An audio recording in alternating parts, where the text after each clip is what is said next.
오늘은 성경 속 전쟁의 역사 15번째 시간입니다. 오늘은 여호사밧의 두 번의 전쟁에 대해서 알아보겠는데요. 길르앗 라못 전쟁하고 그 다음에 보라 골짜기 전쟁입니다. 여호사밧은 남유다의 네 번째 왕인데요. 35살 때 왕위에 올라서 25년간 통치를 합니다. 이 여호사밧이 남유다의 왕위에 있을 때 아합이 북이스라엘의 왕으로 이렇게 등극을 하죠. 여호사밧은 다윗의 길을 따라 정직하게 행하고 우상을 파괴하며 백성에게 하나님의 율법을 가르쳐 오직 하나님만을 경외하도록 했던 선한 왕이었습니다. 여호사밧이 했던 정책들을 보면요. 첫 번째, 자주 국방에 힘썼어요. 유다의 그 성읍에 군대를 주둔시켰고 아버지 아사가 정복한 에브라임 성읍들에도 수비대를 배치했습니다.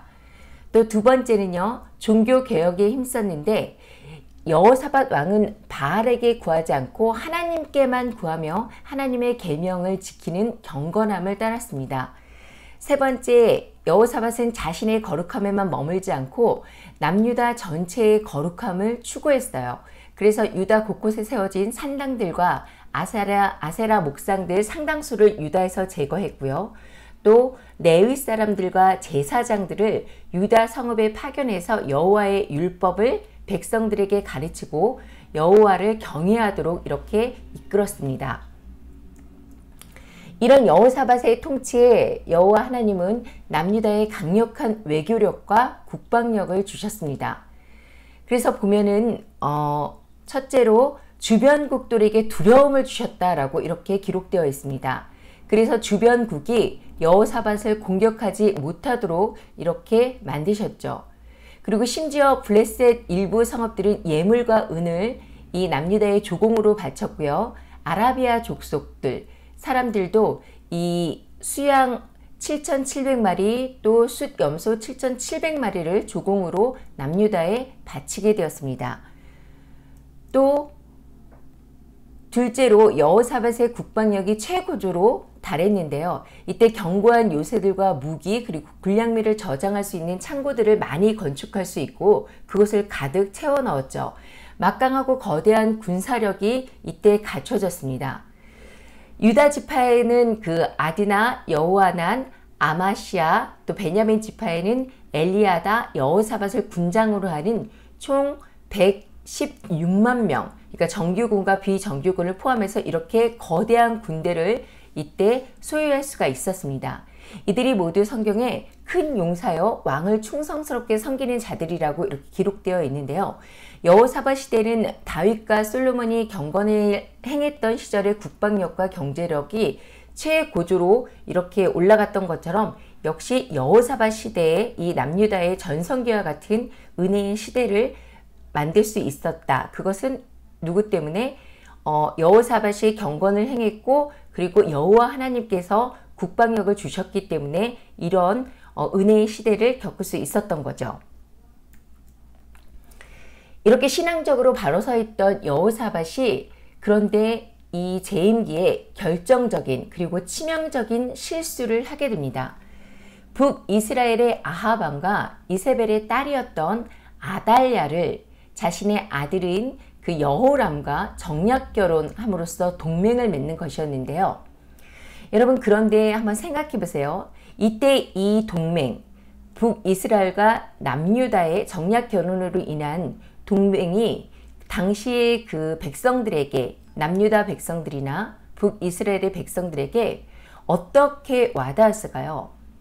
지금 우리의 현실을 생각해 본다면 냉전기에 있다가 화해 모드로 가고 서로 교류를 하고 평화 조약을 맺는다고 하면 어떻게 여러분 생각하십니까? 지금 많은 사람들이 우리 남과 북에 평화 조약을 원하고 평화 협정을 맺기를 원하잖아요. 그런데 당시에 남유다의 백성들이나 북이스라엘 백성들도 계속해서 이 여호사밧 왕 전까지 남과 북의 냉전기였어요. 그런데 이런 정략 결혼으로 동맹을 맺으면서 화해 분위기를 가니까 엄청난 환영을 했을 거라는 겁니다. 그런데 이런 급물살을 타면서 서로 왕래를 하고 또 남유다와 북이스라엘 모두 결혼과 화해 분위기로 기뻐했을 것이지만 이 정략 결혼으로 인한 동맹으로 인해서 이 남유다가 치러야 되는 그 값은 결코 작은 것이 아니었어요. 당시 여호사밧은 아마도 그 앞의 미래까지는 바라보지 못했을지도 모릅니다. 그래서 우리가 여기서 첫 번째 우리가 반드시 짚고 넘어가야 될 것은요. 전략과 전술이 모두 옳다고 하더라도 신앙적으로 잘못된 결정일 수 있다라는 것입니다. 우리가 어떤 일을 결정할 때 우리가 옳은 일을 행한다라고 이것이 인간적으로 볼 때는 무척이나 옳은 일이다라고 이렇게 판단할 수 있잖아요. 그런데 이것이 사실은 세상의 관점에서는 옳은 일이지만 신앙적인 관점에서는 잘못된 결정일 수 있다라는 것입니다. 그래서 역대하 21장 6절을 보면요. 이 여호람이 이스라엘 왕들의 길로 행하여, 여기서 말하는 여호람은 이 여호사밧의 아들이에요. 이 여호람이 어떻게 했다고 해요? 북이스라엘 왕들의 길로 행하여 아합의 집과 같이 행하였으니, 이것이 누구 때문이다? 아합의 딸, 그의 아내, 바로 아달랴 때문이라고 이렇게 기록되어 있습니다. 근데 이 21장 6절이 그냥 한 줄로 그냥 이렇게 지나쳐서 읽기에는 사실 너무나 중요한 얘기예요. 여기에서 여호사밧이 아합과 동맹 관계를 맺은 것 자체는 정치적으로 어떻게 보면 현명한 판단일 수도 있었어요. 하지만 신앙적으로 가장 악한 왕으로 평가받았던 아합과의 동맹을 맺었다라는 것은 유다 왕국에 어떤 신앙에 치명적인 해악을 끼친 커다란 실수였다라는 것입니다. 사실 북이스라엘은 분열 이후에 하나님의 언약을 저버리고 처음부터 이방의 신을 숭배하고 우상화했죠. 특히 아합 왕의 때는 그것이 아주 극에 달아서 바알 신을 숭배하는 그 이세벨로 인해서 북이스라엘 전체가 바알과 아세라 숭배로 악에 물들어 있었기 때문입니다. 결국 이 동맹 이후에 북이스라엘의 그 우상이 아합의 딸 아달랴를 통해서 남유다에도 급속하게 유입이 되었고요. 나중에는 왕위를 놓고도 엄청난 유혈 참사가 벌어지게 됩니다. 자, 그럼 다시 역대하 18장 1절에서 3절을 함께 읽겠습니다. 시작. 여호사밧이 부귀와 영광을 크게 떨쳤고 아합 가문과 호미남으로 인척관계를 맺었더라. 2년 후에 그가 사마리아의 아합에게 내려갔더니 아합이 그의 시종을 위하여 양과 소를 많이 잡고 함께 가서 길앗 라모치기를 권하였더라. 아합과 여호사밧이 인척관계, 그러니까 어떻게 혼인 동맹을 맺은 거죠. 자식들을 혼인시킨 이후에 2년이 지났습니다. 2년이 지난 후에 여호사밧이 사돈인 아합이 있는 사마리아로 갔어요. 그때 아합 왕이 여호사밧을 설득하여 길앗 라못은 원래 우리 땅이다. 그러니까 아람 왕의 손에서 도로 찾아와야 되지 않겠습니까? 당신이 나와 함께 가서 이 아람과 같이 싸웁시다. 당신의 나라나 나의 나라가 다름이 없습니다. 이 말은 뭐예요? 이 말은 남유다와 북이스라엘이 원래 형제고 같은 나라였다라는 겁니다. 그러니까 아합은 당장 연합군으로 해서 전쟁을 시작하자고 이렇게 여호사밧에게 말하는데요. 그래도 여호사밧이 하나님을 따르는 자라 여기에서 아합에게 길앗 라못에 올라가서 싸우는 것이 하나님의 뜻인지 먼저 확인할 것을 제안하고 있습니다. 4절에서 8절을 함께 읽겠습니다. 시작. 여호사밧이 또 이스라엘 왕에게 이르되 청하건대 먼저 여호와의 말씀이 어떤지 오늘 물어보소서 하더라. 이스라엘 왕이 이에 선지자 400명을 모으고 그들에게 이르되 우리가 길앗 라못에 가서 싸우랴 말랴 하니 그들이 이르되 올라가소서 하나님이 그 성읍을 왕의 손에 붙이시리이다 하더라. 여호사밧이 이르되 이 외에 우리가 물을 만한 여호와의 선지자가 여기 있지 아니하니까 하니 이스라엘 왕이 여호사밧에게 이르되 아직도 이물라의 아들 미가야 한 사람이 있으니 그로 말미암아 여호와께 물을 수 있으나 그는 내게 대하여 좋은 일로는 예언하지 아니하고 항상 나쁜 일로만 예언하기로 내가 그를 미워하나이다 하더라. 여호사밧이 이르되 왕이여 그런 말씀 마소서 하니 이스라엘 왕이 한 내시를 불러 이르되 이물라의 아들 미가야를 속히 오게 하라 하니라. 이 여호와께 먼저 전쟁에 대해서 묻자는 여호사밧의 청에 아합이 이미 선지자 400명에게 자신이 물어봤고 그들이 올라가소서 주께서 그 성을 왕의 손에 붙이시리이다. 그러니까 전쟁에서 반드시 승리할 것이다 라고 이렇게 대답했다라는 거죠. 여러분 여기서 아합이 불러 모았다는 선지자 400명이 과연 누구일까요? 정말 아합이 하나님을 잘 섬기는 선지자 400명을 불러 모았을까요? 당시 아합이 바알을 숭배하면서 북이스라엘에는 여호와의 선지자가 사실 그렇게 많지 않았습니다. 그런데 엘리야 선지자가 갈멜산 전투에서 누구를 불러 모았어요? 바알 선지자 450명 그리고 아세라 선지자 400명을 불러 모았던 것 여러분 기억하시죠? 근데 갈멜산에서 실제로 엘리야와 싸웠던 선지자는 바알을 섬기자 450명이었고 그 갈멜산 전투에서 패배한 후 죽임을 당한 사람들도 바알 선지자 450명이었습니다. 그리고 아세라를 섬겼던 선지자 400명에 대한 이야기가 그 뒤로 나오지 않아요. 그런데 여기에 400명을 선지자 400명을 불러 모았다라고 이렇게 기록되어 있습니다. 이 이스라엘에 아세라를 섬기는 선지자 400명이 남아 있었는데 아마도 여기서 아합이 불러 모은 400명이 바로 그 선지자일 수도 있다라고 추측해 볼 수가 있습니다. 이들은 아마도 아세라를 섬기는 동시에 또 여호와를 하나로 숭배하는 이런 혼합 선지자, 거짓 선지자였을 것으로 보여지는데요. 이 선지자들 400명이 모두 다 왕이시여 길르앗 라못으로 가서 싸우십시오. 하나님이 그 성읍을 왕의 손에 붙이실 것입니다. 라고 이렇게 말했을 때 아합의 귀에는 그 대답이 너무나 달콤하게 들렸을 거예요. 그런데 이 말을 들은 여호사밧은 왠지 모를 이상함을 느꼈는지 다른 여호와의 선지자를 요청합니다. 자신에 대해 항상 재앙만을 예언했던 참된 선지자 미가야가 못마땅했지만 아합은 동맹군인 여호사밧의 환심을 잃지 않기 위해서 미가야를 부르게 됩니다. 18절에서 22절을 함께 읽겠습니다. 시작.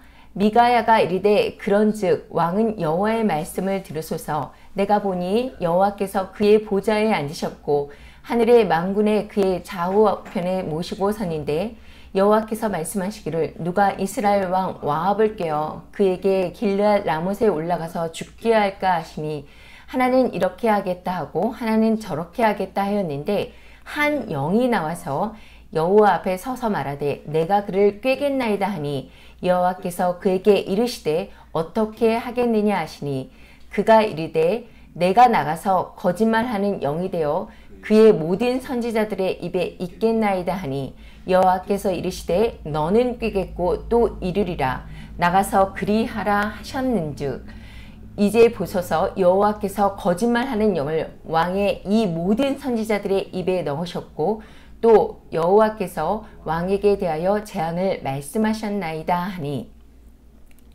미가야는 지금 이 전쟁의 원인과 목적에 대한 환상을 전하고 있습니다. 하나님의 지금 이 미가야가 말하는 말은요. 하나님의 천상 어전회의 장면이에요. 하나님께서 하늘 보좌에 앉으셨습니다. 그리고 그 좌우편에 모여있는 그 신하들에게 이렇게 얘기하는 거예요. 누가 아합을 깨서 저로 길르앗 라못에 올라가서 죽게 할 것이냐 이렇게 물으시는 거죠. 공의의 징계로서 아합을 죽이는 것이 이번 전쟁의 목적이라는 것을 우리는 여기서 알 수가 있습니다. 여러 천사가 묘책을 얘기했던 것 같아요. 그런데 그 중에 한 영이 나와서 내가 저를 꾀겠나이다 라고 대답합니다. 그리고 하나님께서 그에게 구체적인 전략을 물으시자 거짓말하는 영이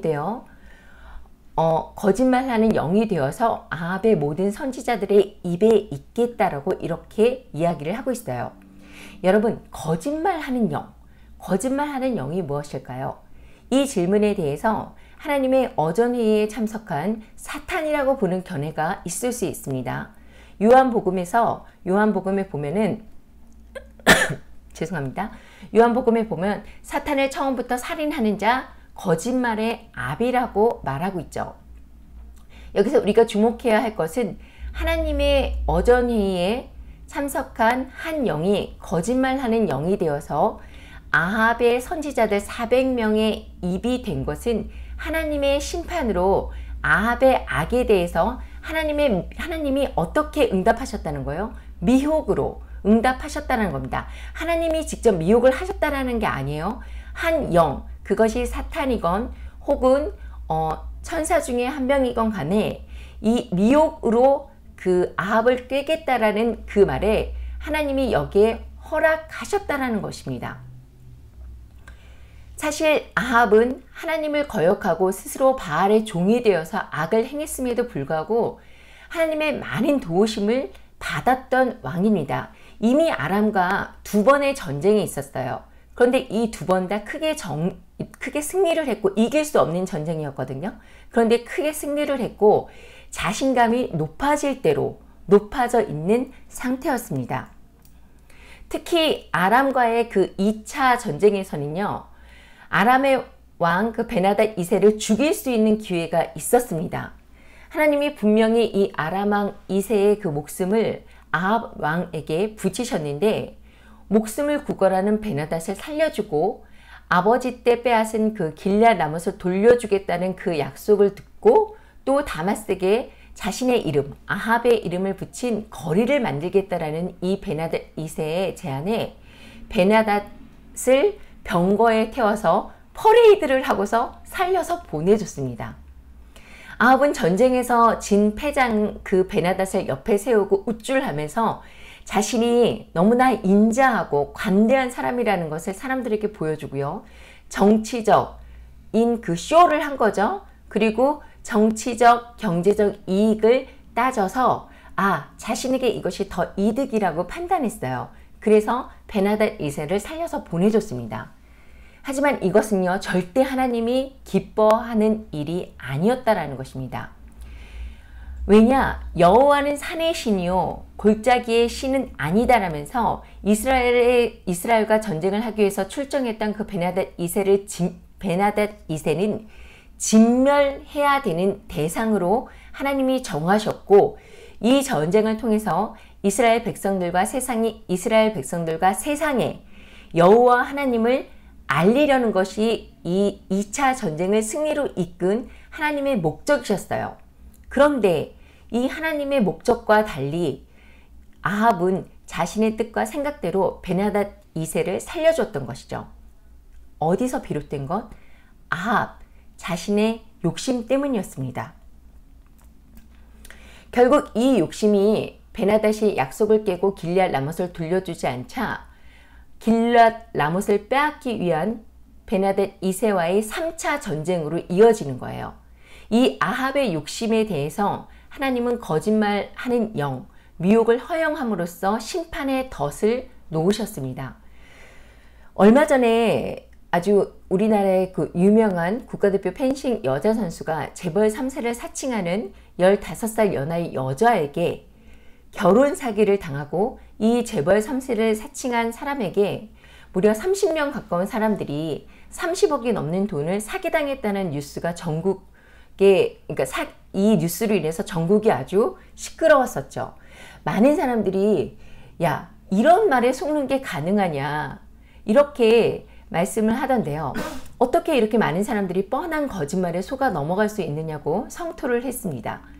이 말도 안 되는 거짓말에 속아 넘어간 사람들을 보면서 이해를 할 수 없다. 특히 그 여자 펜싱 선수에 대해서는 전혀 이해가 안 된다라는 반응이 대다수였는데요.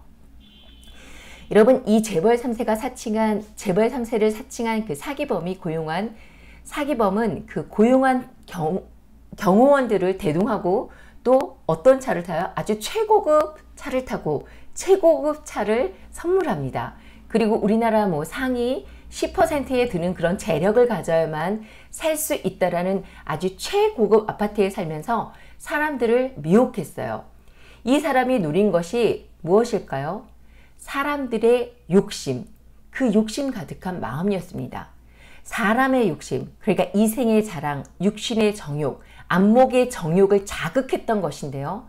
결국은 이런 자극을 받아서 각자에게 그 욕심이 생긴 거죠. 그 욕심에 들어서 결국은 사기를 당할 수밖에 없었다라는 거예요. 결국 이런 욕심에 대해서 하나님은 돌이키시고 심판하시기 위해서 거짓의 영, 미혹을 허용하셨다라는 것입니다. 미가야의 말에 거짓 선지자였던 그 시드기야라는 이름을 가진 이 어용 선지자죠. 이 어용 선지자가 나가서 오히려 미가야의 뺨을 쫙 치면서 여호와의 영이 나를 떠나 어디로 가서 내게 말씀하시더냐? 이렇게 아주 분노에 찬, 또 확신에 찬 말을 합니다. 이런 말을 들으면요. 이 말이 맞나? 아니, 이렇게 확신하니까 이런 제스처를 취하는 게 아닐까? 이런 생각을 할 수가 있어요. 그런데 잘못된 확신이죠. 여러분, 최근 몇 년 우리가 꽤 어려운 문제들을 직면하지 않았습니까?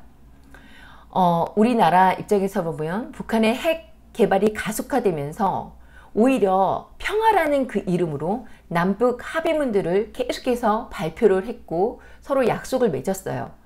그런데 이것이 어떤 결과를 가져왔죠? 또 세계적인 팬데믹으로 인해서 안정성이 검증되지도 않은 전대미문의 그런 백신이 전 세계적으로 접종이 결정되었습니다. 사람들은 이런 것들에 대해서 평화, 질서, 안정이라는 이름으로 환영했죠. 그리고 확신했습니다. 그런데 결과가 어떤가요? 지금 우리나라가 그래서 평화롭나요? 우리나라가 전쟁의 위험에서 완전히 벗어났나요? 남과 북이 완전히 그 화해 분위기로 서로를 존중하고 딱 그 범위를 넘지 않고 완전히 그냥 그 평화로운 그런 그 합의문대로 우리가 계속해서 북한이 그것을 실행했나요? 그렇지 않잖아요. 오히려 북한은 그 핵무기로 인해서 북한의 핵무기나 북한의 도발로 인해서 지금 우리나라는 자유민주주의가 더욱더 위협받는 그런 상황이 되어 있어요. 그리고 또 언론에서 이야기하지 않지만 백신의 부작용으로 인해서 많은 사람들이 지금 고통을 받고 있는 그런 상황입니다. 사람들에게 환영받는다고 해서 그 결정이 절대 옳은 결정이 아니라는 것이에요. 또 절대자가 이것이 옳다라고 말하더라도 그 옳다라는 판단이 결코 옳지 않다라는 것에 문제가 있다라는 건데요. 더 중요한 것은 확신을 가지고 거짓말하는 거짓 교사들, 거짓 선지자들, 지금 우리 시대에 이 시드기야 같은 사람이 차고 넘친다라는 겁니다. 여러분, 계시록 13장에 바다에서 올라온 그 짐승과 땅에서 올라온 짐승 이야기를 잘 생각해 보시기 바랍니다. 말씀이 올바르게 서는 것만이 우리가 안전을 보장받는 방법이에요. 절대 마지막 때가 될수록 점점점 우리가 믿고 따를 수 있는 목사들, 그 목사님들의 말에 우리가 현혹될 수가 없어요. 여러분, 저도 다 완벽하게 믿으시면 안 돼요. 여러분이 말씀으로 분별하고 판단하셔야 됩니다. 유명한 목사님이라고 해서 무조건 따라갈 수가 없는 거예요. 여러분이 스스로 말씀에 올바르게 서지 않는다면 진리를 가장한 미혹에 넘어지는 것이 이 시대라는 것입니다. 그래서 이 마지막 때 우리가 살고 있는 이 시대에 이 거짓 선지자 시드기야를 분별하는 것은 분명하게 우리 각자의 몫이고 거짓에 선동되고 미혹되어서 그런 자들을 따르는 값도 결국 자기 자신이 치러야 한다는 것을 여러분 꼭 기억해 두시기 바랍니다. 아합과 여호사밧도 이 미가야 선지자가 분명히 경고했음에도 불구하고 전쟁을 시작했어요. 근데 아합은 어떡해요? 왠지 찝찝하거든요. 그러니까 죽지 않으려고 변장까지 하고 이 전쟁에 참여를 합니다. 그런데 한 병사가 무심코 쏜 활에 맞아서 과다출혈로 이 아합은 사망을 하게 됩니다. 그리고 여호사밧도 죽을 위기가 있었어요. 그런데 여호사밧은 하나님의 도움으로 가까스로 목숨만 건져 도망쳐 나오게 되는데요. 이 전쟁의 결과는 미가야 선지자의 예언대로 유다와 이스라엘 연합군의 완전한 패배였습니다. 자, 예루살렘으로 돌아온 여호사밧, 선지자 예후를 만나서 하나님의 책망을 받습니다. 왕이 악한 자를 돕고 여호와를 미워하는 자들을 사랑하는 것이 옳으니까 그러므로 여호와께로부터 진노하심이 왕에게 임하리이다. 이런 그 예후 선지자의 책망을 받은 여호사밧은요, 이 책망을 아주 겸손하게 받아들였습니다. 여호사밧의 자세는 아사의 통치 후기, 자신의 아버지였던 아사의 통치 후기 아람과의 동맹을 책망하는 선지자 하나니를 투옥시켰던 아버지의 태도와는 완전히 대조되는 것을 볼 수가 있는데요. 여호사밧은 겸손하게 회개하면서 신앙의 개혁을 통해서 하나님과의 그 영적 관계를 회복하기 위해서 힘쓰고 있습니다.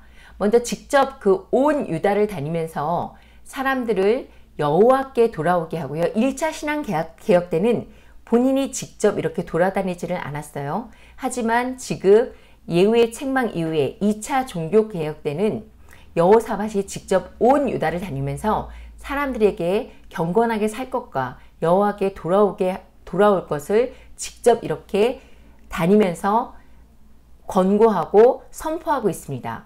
그리고 또 신앙에 근거한 사법제도를 개선해서 재판관들을 세워서 재판으로 하나님의 공의와 사랑, 정의가 백성들에게 드러나도록 이렇게 했어요.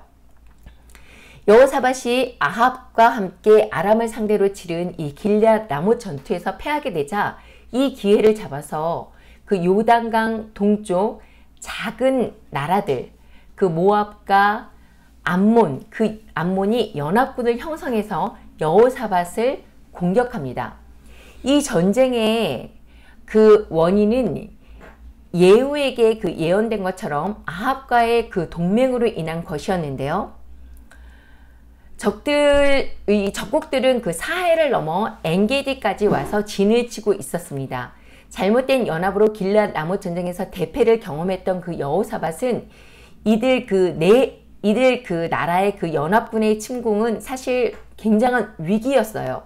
그래서 하나님의 징벌이라는 사실 때문에 더욱더 큰 두려움을 느낄 수밖에 없었습니다. 그런데 이렇게 두려운 상황에서 여호사밧이 택하는 방법을 우리가 눈여겨볼 필요가 있는데요. 성경에는 여호사밧이 아합과 동맹을 맺고 자신의 아들 여호람을 아달랴와 결혼시키는 일에 여호사밧이 기도하고 고민했다라는 말이 나오잖아요. 또 하나님께 미리 여쭤봤다는 말도 나오지 않았어요. 그런데 길앗 라못 전쟁에서만 미리 여쭈었죠. 그렇지만 그 하나님의 예언을 듣고도 또 전쟁에 참여했고요. 그런데 지금 이 북이스라엘과 연합전선을 펼치다가 겨우 목숨만 구원받은 이런 어려운 상황 속에서 예후를 통해서 잘못된 결정을 했다라는 것을 깨달은 그 여호사밧은 두려움 가운데 자신의 그 낯을 여호와 하나님께로 향합니다. 그리고 온 유다 백성에게 금식을 공포해요. 그러자 유다 사람이 여호와께 도우심을 구하기 위해서 유다 모든 성읍에서 이 성전으로 모여들어서 하나님께 여호와께 간구하기 시작했습니다. 여호사밧의 기도 속에서 언약 백성을 향한 하나님의 그 신실하심을 간절히 의지하는 신앙 고백이 담겨져 있는데요. 이 여호사밧의 기도를 먼저 보면요. 6절을 보면 여호와 하나님이 누구인지 믿음으로 고백을 하고 있습니다. 그래서 이런 고백을 통해서 남유다에 닥친 위기를 해결하실 분이 누구다?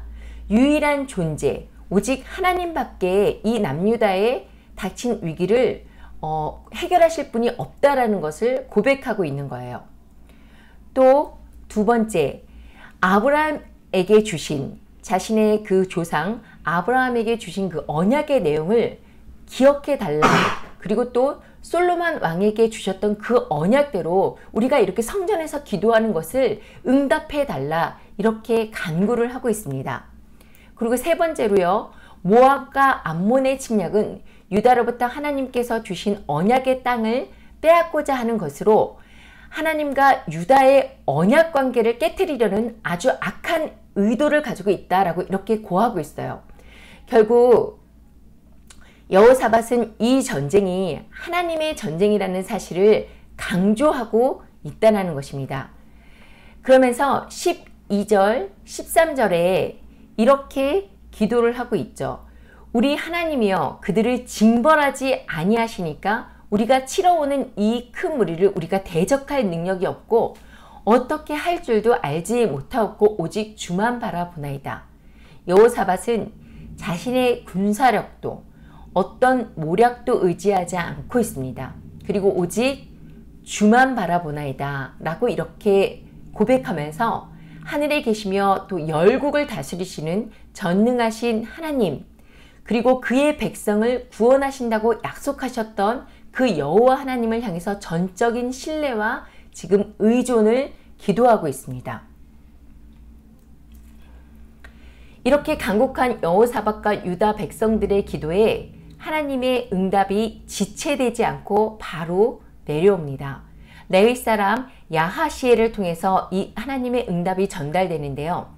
하나님께서는 친히 당신께서 적군들과 싸워주실 것이니 여호사밧과 유다 백성들은 가만히 서서 여호와의 구원을 보기만 하라라고 이렇게 약속을 하고 계십니다.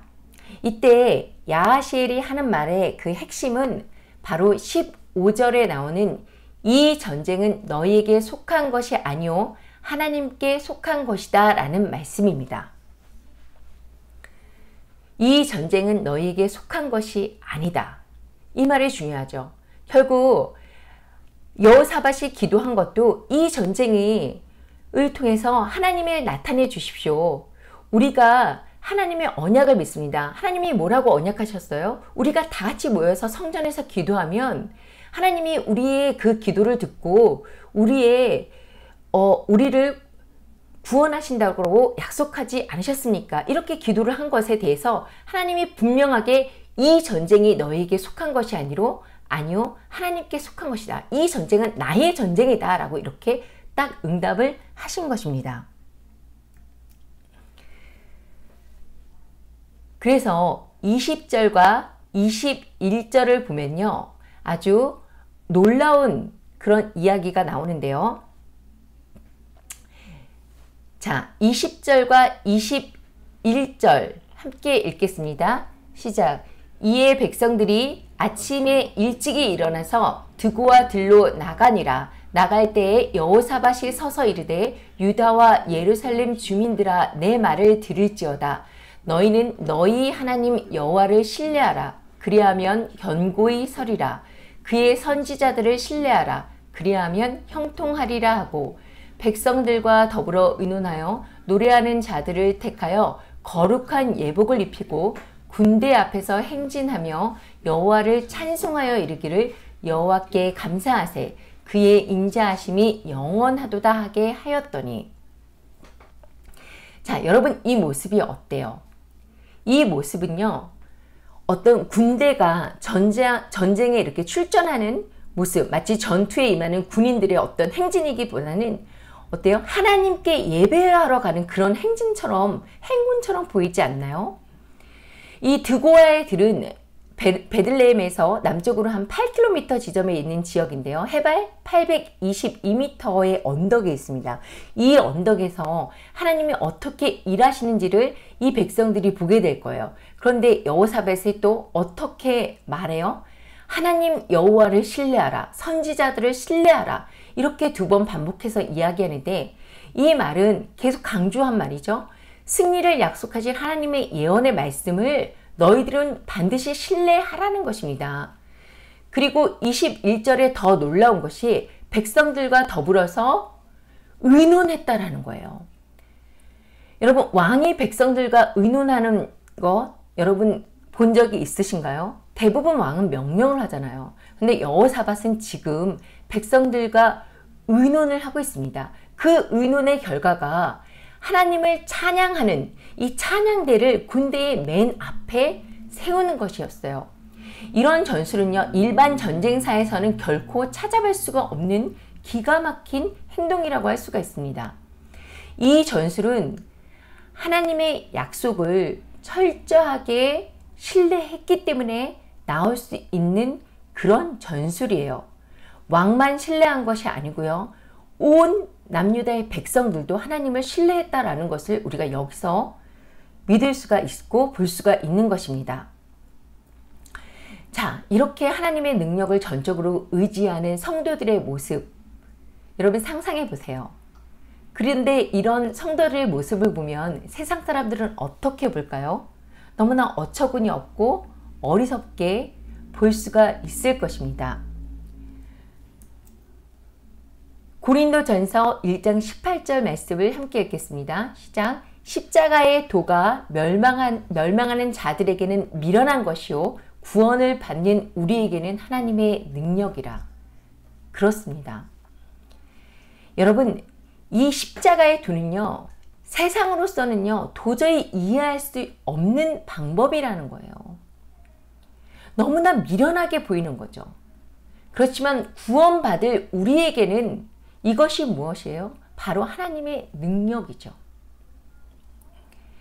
세상의 잣대와 세상의 시선으로 볼 때는 터무니없는 그 믿음의 모습이 성도의 자세이고요.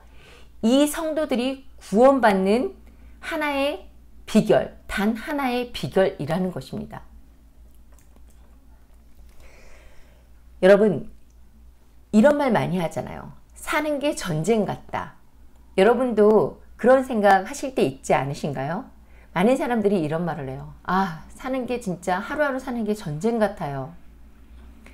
이 말은 하루하루 우리의 삶이 치열하기 때문에 전쟁에 사실 비유를 하는 말인데요. 이 땅에서 살아가는 모든 사람들은 사실 이렇게 진짜 우리가 체감으로 느끼는 그런 치열함도 있지만요, 보이지 않는 그런 치열한 전쟁 속에서 살아간다는 것을 여러분 깨달으셔야 합니다. 여호사밧이 만났던 큰 무리의 실체가 사실 마지막 때를 살아가는 오늘의 우리에게는 단순히 오늘 먹고 사는 양식일 수도 있어요. 또 우리의 육체를 괴롭히는 전염병이라든지 병마일 수도 있습니다. 또 우리를 유혹하는 음란, 돈, 명예일 수도 있어요. 그럼 우리는 이런 것들과 사실 성도들은 다 치열하게 싸우고, 이것은 어떻게 보면 다 영적 전투에 포함되는 일들이에요. 그럼 우리는 이 삶의 전쟁과 영적 전쟁 속에서 무엇을 어떻게 준비해야지 이길 수 있냐라는 것이 오늘 던지는 이 말씀의 핵심입니다. 여러분, 이 두 전쟁, 오늘 우리가 살펴본 이 전쟁을 통해서 우리가 몇 가지를 깨달을 수가 있는데요. 자, 영적 전쟁, 삶의 전쟁과 영적 전쟁, 무엇을 준비해야 할지 한번 살펴보겠습니다. 먼저 첫 번째는요, 아합의 선지자들을 미혹시킨 그 이생의 자랑, 육신의 정욕, 안목의 정욕 같은 그 세상의 욕심들을 내려놓는 것입니다. 이 세상의 욕심들이 사실 내려놓기가 쉽지 않아요. 우리가 모든 것을 다 내려놨다고 해도 이런 순간순간 그 인간이기 때문에 들 수밖에 없습니다. 그런데 이 욕심들이 결국 어떻게 되었죠? 욕심은 죄를 낳고 죄는 사망을 낳는다라고 성경이 분명하게 말씀하고 있는데요. 우리가 앞서 본 그 길랏 라못 전쟁에서는 어떻게 됐어요? 욕심이 결국 미혹의 심판을 위한 미혹의 덫이 됐다라는 것입니다. 여러분, 여러분들이 지은 그 욕심들, 그 욕심으로 낳은 모든 죄들을 회개하셔야 합니다. 또 두 번째는요, 거짓의 영을 입에 넣고 있는 거짓 선지자들의 미혹에 빠지지 않기 위해서 하나님의 말씀 앞에 분명하게 스스로 각자 바로 서 있어야 한다라는 것입니다. 이 말씀에 바로 서 있지 않은 자들은요, 분명하게 마지막 때에 미혹을 당할 수밖에 없습니다. 많은 사람들이요, 제가 정말 깜짝 놀랐어요. 이 종교 통합에 대해서 혼돈을 가지고 있고요. 그리고 또 종교 통합에 대해서 좋게 생각하더라고요. 여러분, 이것은 분명한 미혹입니다. 오히려 기독교만 유일의 신이다. 예수님만이 유일의 신이다. 우리가 구원으로 가는 한 가지 방법이다라고 말하는, 그들이 말하는 근본주의자적 이 기독교, 이들에 대해서 굉장히 저주하고요. 심지어 저는 저주하는 거 봤습니다. 저주하고요. 그리고 편협한 사람들이라고 하고요. 이 시대의 테러리스트라고 공격하고 있어요. 그런데 예수님께서는 분명하게 말씀하지 않으셨습니다. 말씀하셨죠. 예수 그리스도만이 길이요 진리요 하나님께로 가는 유일한 길이라는 것입니다. 다른 방법은 없어요. 절대 성모 마리아를 통해서 갈 수 없습니다. 부처를 통해서 갈 수 없어요. 여러분, 이것에 대한 이 미혹에 대해서 여러분 분별하셔야 되고요. 절대 그 외에 다른 미혹, 우리가 점점 이 마지막 때를 살아갈수록 미혹되는 것들이 너무나 많을 것이에요. 이것에 대해서 각자 성경적으로 분명하게 바로 서서 분별하시기를 예수 그리스도의 이름으로 축복합니다. 자, 또 세 번째는 또 무엇일까요? 우리가 우리를 위협하는 큰 무리와의 전쟁에서 무엇을 준비해야 할까? 그 답을 여호사밧이 했죠. 먼저 지금 나의 삶이 하나님의 전쟁임을 인정해야 되는 것이에요. 이것이 그냥 나 개인의 문제다, 이렇게 생각하는 사람들은요, 하나님께 기도하지 않습니다. 그렇지만 나의 모든 것이, 나의 삶 자체가 내 삶이 아니라 우리 하나님의 전쟁 속에서 내가 내 삶을 살아가고 있다, 내가 영적 전투를 하고 있다, 내 삶이 영적 전투라고 생각하는 사람들은요, 매 순간순간마다 하나님의 도우심을 구하는 그런 기도를 할 수가 있어요. 그런데 스스로 이것이 전쟁이라고 인정하지 않는 사람들은요, 기도하지 않아요. 하나님의 도우심을 구하지 않습니다. 전쟁에서 승리할 수가 없죠. 왜요? 우리는 너무나 나약한 존재이기 때문에요. 우리의 영적 전쟁에서 하나님 앞에 나에게 임하는 그 강력한 사탄 마귀, 큰 무리의 그 유혹 앞에 내 스스로 싸울 힘이 없다라고 스스로 먼저 낮춰서 고백하고 주님을 찾고 구해달라고 도와달라고 이렇게 부르짖는 것이 바로 영적 전쟁에서 승리할 수 있는, 삶의 전쟁에서 승리할 수 있는 열쇠라는 것이에요. 이것이 열쇠라는 것을 많은 사람들이 알고 있어요. 하지만 그 열쇠를 사용하지 않습니다. 너무나 안타깝게 사용하지 않아요. 여러분, 여러분에게 주어져 있는 그 열쇠, 그 열쇠를 돌려서 그 상자를 열면, 기도를 하면, 우리는 너무나 나약한 존재지만 전지전능하신 하나님, 예수 그리스도께서 우리를 도울 준비를 하고 계시다라는 것이에요. 여러분의 전쟁을 하나님의 전쟁으로 만드는 그 지혜를 여러분 놓치지 마시기 바랍니다. 여호사밧도 어떻게 했어요? 불화골짜기 전투에서 하나님, 이 전쟁이 하나님의 전쟁입니다. 그리고 하나님, 이 전쟁을, 저는 너무나 나약하니까 이 전쟁을 치워주세요. 이렇게 이야기했어요. 여러분도 이런 지혜를 가지시기를 바랍니다. 자, 이렇게 하나님의 도우심을 고백해야 되고요. 그 다음에 마지막 5번째. 여러분, 굳건한 믿음으로 하나님의 행하실 일들을 감사하며 찬양하는 것입니다. 여호사밧이 이번 전투가 이 하나님의 전쟁이라고 이미 선포됐어요. 너희들은 보기만 하라 라고 이렇게 기도 응답을 받았지만 어떻게 했죠? 이스라엘 군대 앞에 하나님께 여호와께 먼저 그 찬양하는 무리들이 앞서 나가면서 감사와 여호와의 인자하심을 노래하고 찬송했습니다.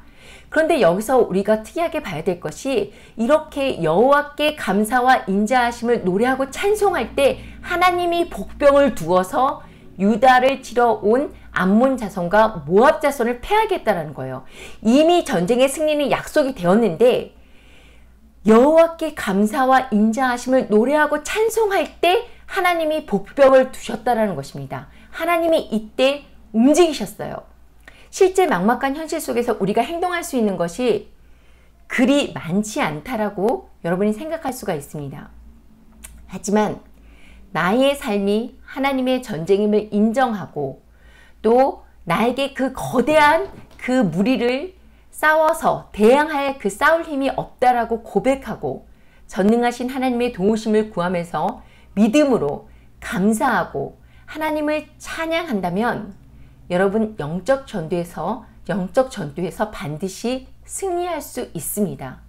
이것이 이 5가지가 영적 전투에서 가장 중요한 승리의 비법이자 승리의 행동임을 우리가 꼭 기억해서 마지막 때에 믿음의 경주를 완주함으로 이기는 자가 되길 우리의 구원주이자 심판주 되신 예수 그리스도의 이름으로 축복합니다.